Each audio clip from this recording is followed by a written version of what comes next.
So, hello and welcome back to the Potted RV. I'm Constance. Today, I want to cover something I've had a lot of people, both recently and in the past, mostly recently, ask me what they're doing wrong, particularly with strawberries. So, one of the things I want to go over today is some of the mistakes I see a lot of people make when it comes to strawberry care. This is one of mine. This is one of the plantlets that's going to be going to my grandmother. So I'm going to cover a few basic things about strawberries, in particularly about their anatomy, so that we can understand one of the major things that tends to go wrong when it comes to strawberry care. So most people know what the leaves are and the stems and the roots. Well, strawberries, like a lot of plants, have another part of their plant system, and it's very, very important in the case of strawberries. I'm going to try to bring you in just a touch so you can see a little better. Down here, let's see if I can find a way to get the camera to pick it up right. So down here, right at the base of the root level, you'll see some of the roots are actually sticking up. It is better to have them sticking up a little bit than it is to cover this part of the growth. This part of the strawberry growth is known as the crown. And if you cover that with soil or anything in reality, the strawberry starts to rot and die. This is where all of its growth comes from. And it's very important not to cover that at all with soil. It's better to have some of the, like, if I can bring it over here, some of the roots right here are sticking up. It's better to have some of those roots sticking up than it is to have the crown buried even a tiny bit.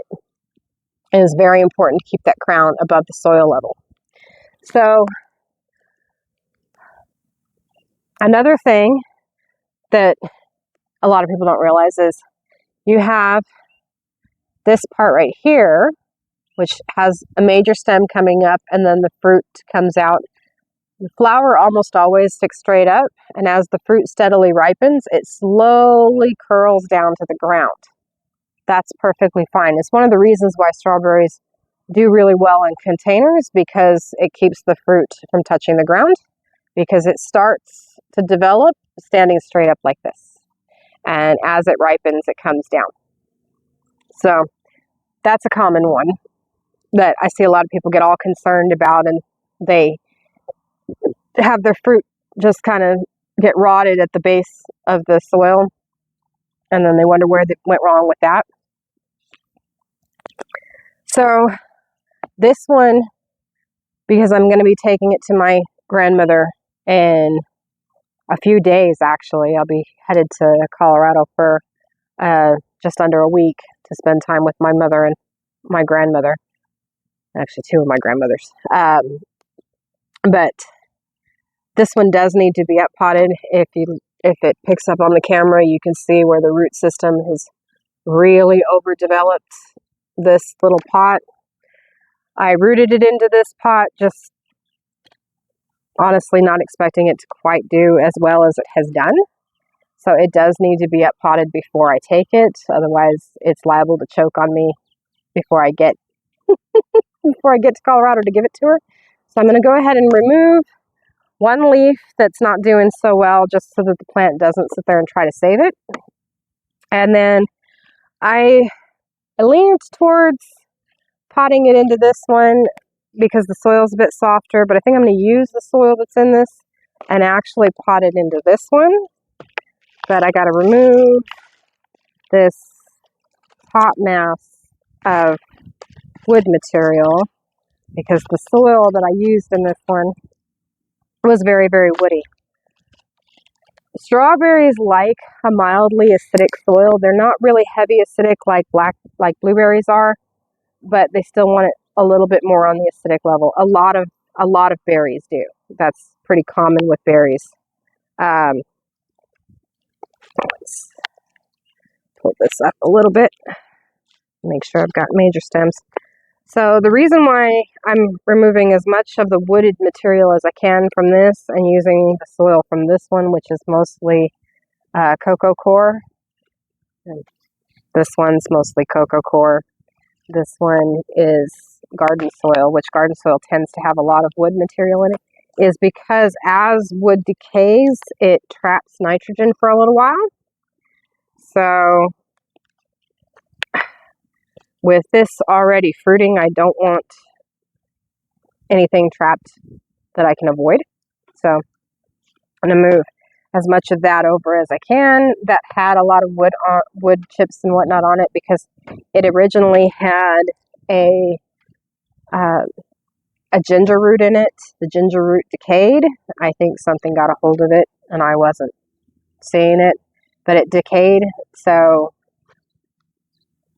when I do ginger root, I usually do it in the ground and then I lay wood chips over the top of it just to give it a nice spot. And normally that works just fine.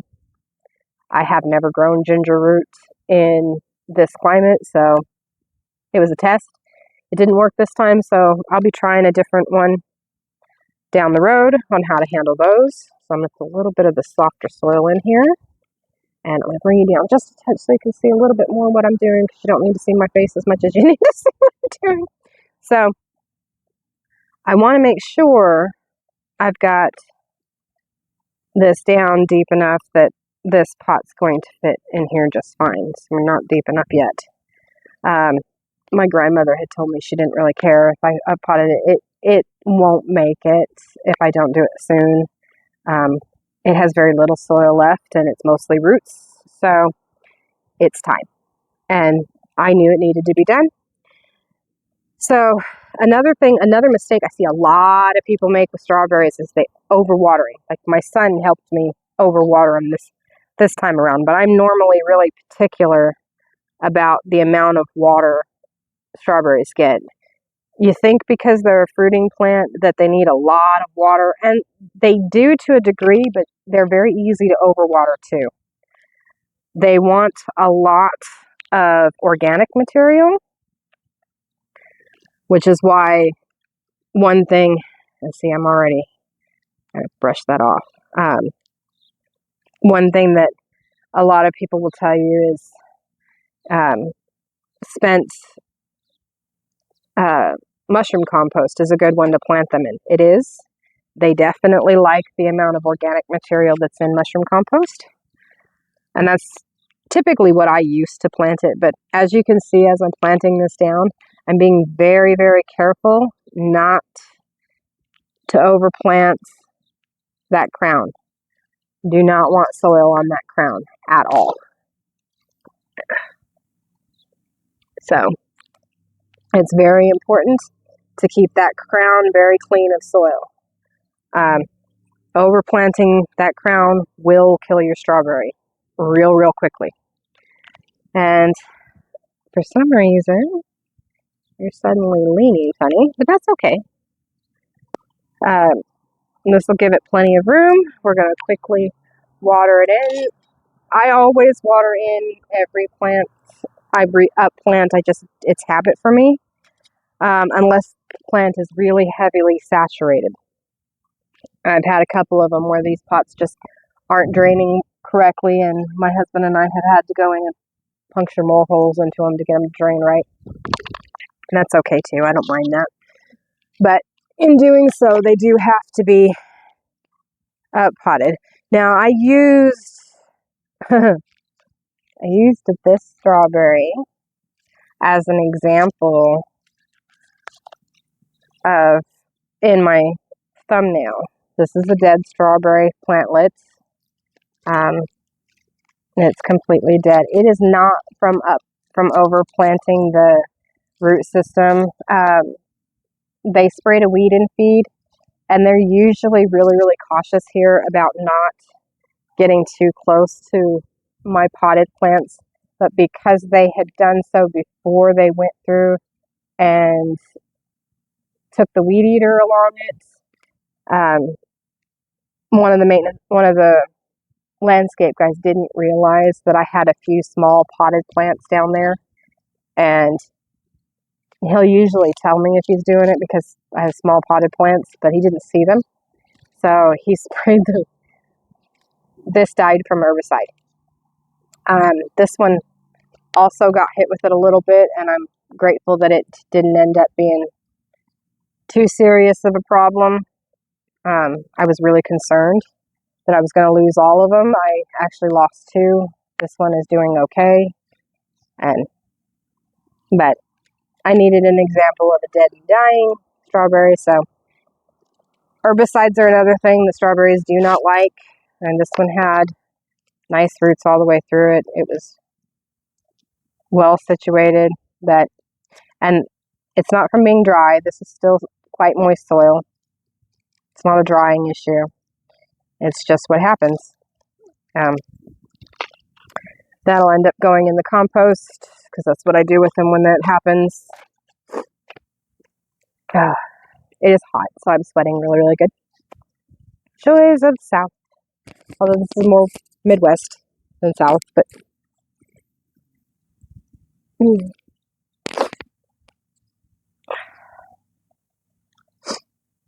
another thing is with strawberries, you don't want to use too much fertilizer. They burn real easily with fertilizer. I tend to only fertilize. My strawberries only get fertilized once every 3 months. A lot of people will fertilize about once a month. With an organic fertilizer, once a month is probably fine as long as you're not overdoing the amount of fertilizer. But I find strawberries not to be as heavy of a feeder as a lot of people think they are.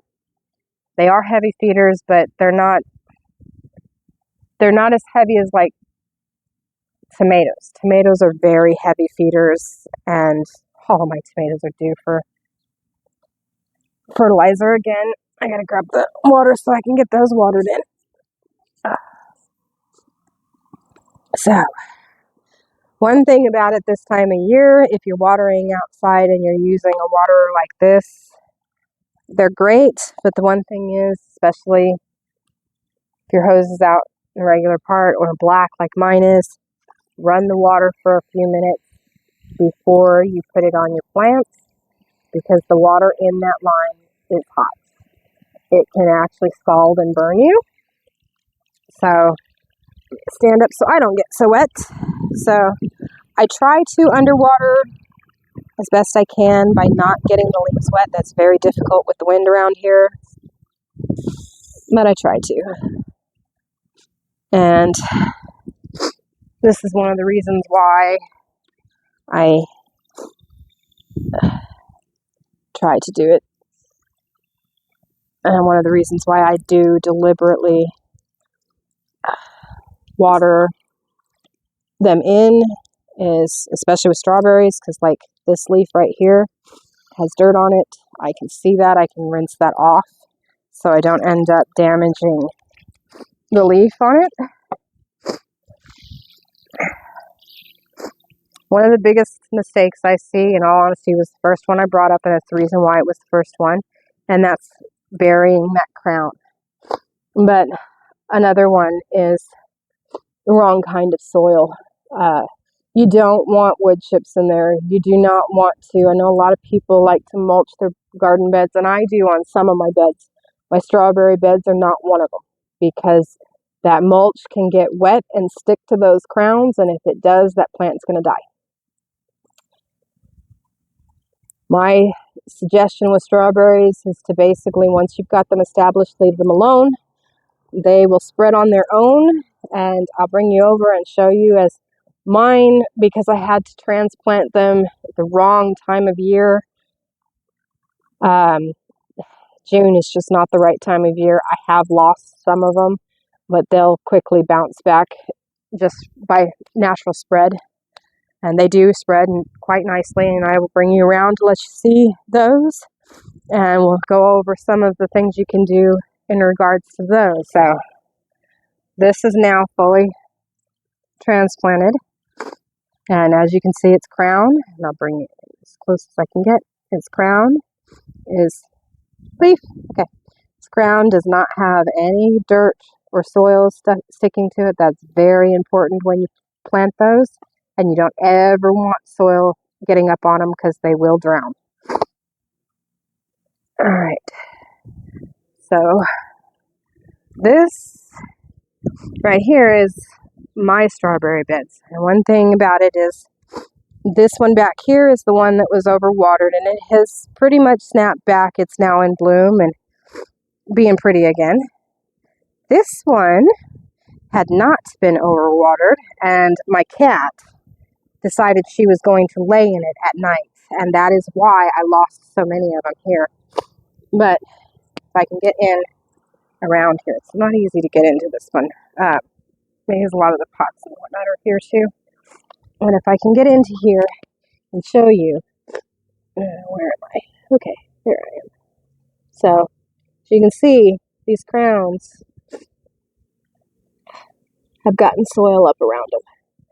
And I've had to steadily, as I find them, pull them back, which has allowed, like this one isn't completely dead, it's dying though.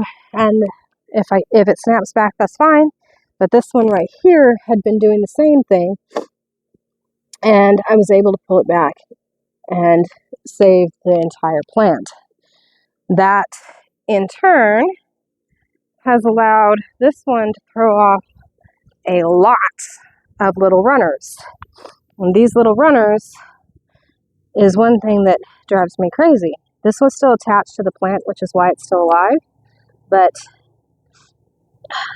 I'm having to get down underneath it and lift it. I'm hoping I can show you. And lift it up so that the next time I water this one, because see how buried this crown is, if I cut this free of this plant, it will die. So once I get it picked back up, if it snaps out of it, then I can go ahead and cut it free. If it doesn't, then I just have to accept it. But I also have this one over here, which is doing just fine, and that's because that crown is not covered. And this one's developing a crown here.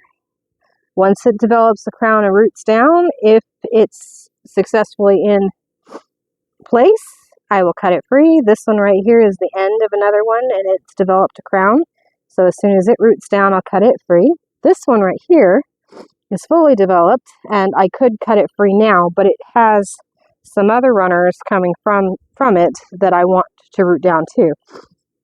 For the most part, these have produced enough fruit for me that I'm not overly concerned with what fruit it's going to produce.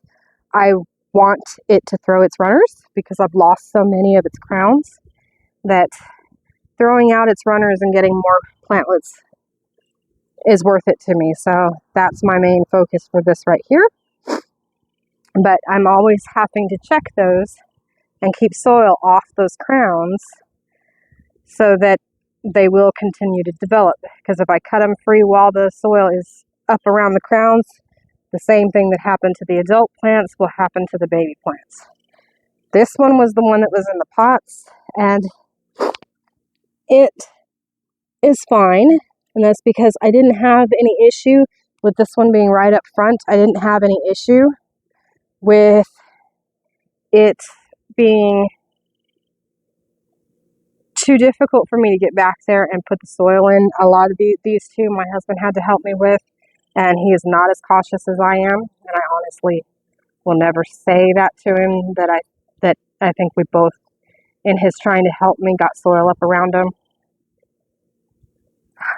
If you have them start dying back, start checking your crowns. That's the first place I tell everybody to look. Start checking your crowns. Get the soil away from the crowns as much as you can. You can have them snap back.